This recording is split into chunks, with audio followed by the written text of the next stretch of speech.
సరే అసలు ఈ detox liver mainly helps in detoxification of the body waste అని మాట్లాడుకుంటున్నాం కాబట్టి మ్యాక్సిమం అమౌంట్ ఆఫ్ వాటర్ తాగితే ఆటోమేటిక్గా బాడీలో ఉన్నటువంటి టాక్సిక్ సబ్స్టెన్సెస్ అన్ని ఫ్లష్ అవుట్ అవుతాయి అని చెప్తారు. What is the role of water in liver health అండి? లివర్కి ఒక్కదానికే కాదు, body Absolutely. Body itself is made up 3/4 of your body is water only. Right. And every day మీరు శ్వాస పీల్చుకోవడానికి 1 లీటర్ నీళ్ళు వాటర్ ఖర్చు పెడుతుంది శరీరం. మీరు కంటితో చూడటానికి 1 లీటర్ నీళ్ళు ఖర్చు పెడుతుంది. అలా ఎన్ని తాగాలో అయితే ఎన్ని లీటర్లు మీరు తాగాలో. సెలైవా క్రియేట్ అవ్వడానికి 1 లీటర్ నీళ్ళు ఖర్చు పెడుతుంది. మీ ఫిజికల్ యాక్టివిటీకి కూడా 1 లీటర్ ఖర్చు పెడుతుంది. రోజుకు 4 లీటర్లు అది ఖర్చు పెడుతుంటే దాన్ని వెనక్కి ఇచ్చేయాల్సిన బాధ్యత మనకు ఉందా లేదా? 100%. అలా అని ఎక్కువ నీళ్ళు తాగితే మళ్ళీ కిడ్నీస్ మీద లోడ్ పడుతుంది అంటారు కదా. కిడ్నీ ప్రాబ్లం ఉన్నప్పుడు వేరు, కిడ్నీ ప్రాబ్లం లేనప్పుడు కిడ్నీ ఫిల్టరేషన్ ప్రాబ్లం బాగానే ఉన్నప్పుడు ఏమి ఉండదు కదా. When there is a kidney ఇష్యూలో క్రియాటిన్ ఎక్కువ ఉండో లేదా క్రానిక్ కిడ్నీ డిసీజ్ వచ్చినప్పుడు అది definitely we can't give that much of water load. Right. But general overall kidney issue కాకుండా ఉంటే మాత్రం you have to give at least 4 litres of water. ఎవరు తాగుతున్నారు ఇవాళ? లేడీస్ అసలు తాగరు. మీరు బయటకు వెళ్తుంటే ఆ తాగే లీటర్ కూడా తాగరు, వాష్రూమ్ ఉంటుందో లేదో అని భయంతో. అందుకనే we came up with the concept of cluster water. Cluster water, what is that, sir? Cluster water is an American technology which we have owned from for Indian మార్కెట్కి. 20 మనం తాగే normal water is empty water, clean empty water. దాంట్లో ఏమీ minerals లేవు, TDS లేదు, pH levels లేవు. అటువంటి దాన్ని 4 లీటర్లు 5 లీటర్లు తాగినా కూడా రాని హైడ్రేషను. Cluster water is being broken down to 5 or 6 molecules in hexagonal shape, cell షేప్లో బ్రేక్ డౌన్ అయ్యేలాగా దీన్ని డిజైన్ చేశారు. That is FDA approved and 4 patents కూడా వచ్చినాయి దానికి. So we have taken the marketing rights for the entire country. And important charm of it is it can penetrate in to the cell.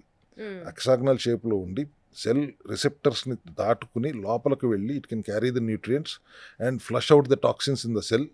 ఆ capacity ఉంది. And more hydrated, 3x hydration ఉంటుంది. మీరు 1 litre తాగితే 3 నుంచి 3.5 లీటర్లు నీళ్ళు తాగినట్లు అర్థమా? అంతే. Especially బయటకు వచ్చి వర్క్ చేసే విమెన్ కి ఇది చాలా హెల్ప్ఫుల్ ఏమో సార్. అండ్ చిన్న పిల్లలకి కూడా పద్దాకలకు గుర్తు చేస్తూ ఉండాలి, నీళ్లు తాగు నీళ్ళు. There is something called water alarms and water reminders in schools which is also been set up.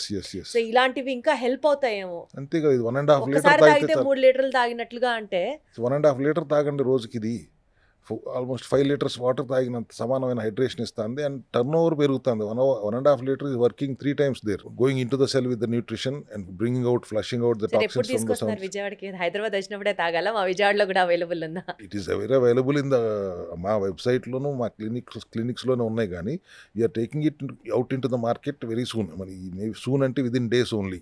ముందు మీకైతే ఒక కార్టన్ పంపిస్తాను, వాడి తాగి చూడండి, మీ ఫీడ్బ్యాక్ ఇవ్వండి. 100%.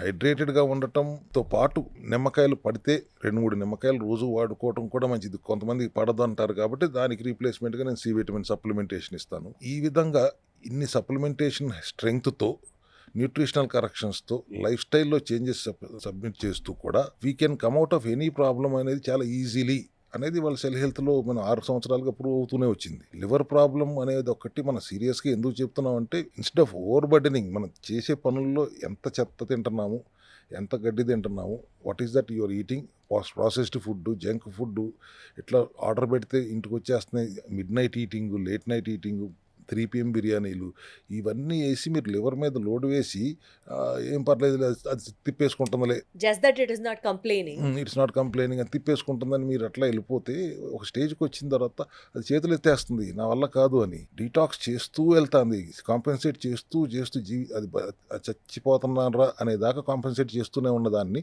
You don't overload. దాన్ని ఎట్లా డీటాక్స్ చేయాలని ఆలోచించకుండా, దాని మీద బడ్డెను వేయకుండా ఉండాలంటే ఏం చేయాలనే దిశగా ఆలోచించాలని ఇవాళ నేను ఇంత మాట్లాడతాను ప్రయత్నిస్తున్నాను. సో అదనమాట సంగతి. అర్థమైంది కదండి. సెల్ హెల్త్ క్లినిక్స్లో ఇక్కడ ఓన్లీ అంటే సపోజ్ లివర్ ప్రాబ్లం దగ్గరికి వెళ్ళామనుకోండి సెల్ హెల్త్ క్లినిక్కి, ఆ లివర్ ప్రాబ్లం గురించి మాత్రమే అడ్రస్ చేయకుండా, యాజ్ రవి గారు ప్రతి వీడియోలో చెప్తూనే ఉంటారు, నేను కూడా ఫాలో అవుతూ వచ్చాను ఈ మాట, ఎన్నిసార్లు వాడతారో వాళ్ళు. ఒక ప్రాబ్లంకి కారణం ఆ ఆర్గన్ డిస్ఫంక్షనాలిటీయే కాదు, there is so much which is happening along with that.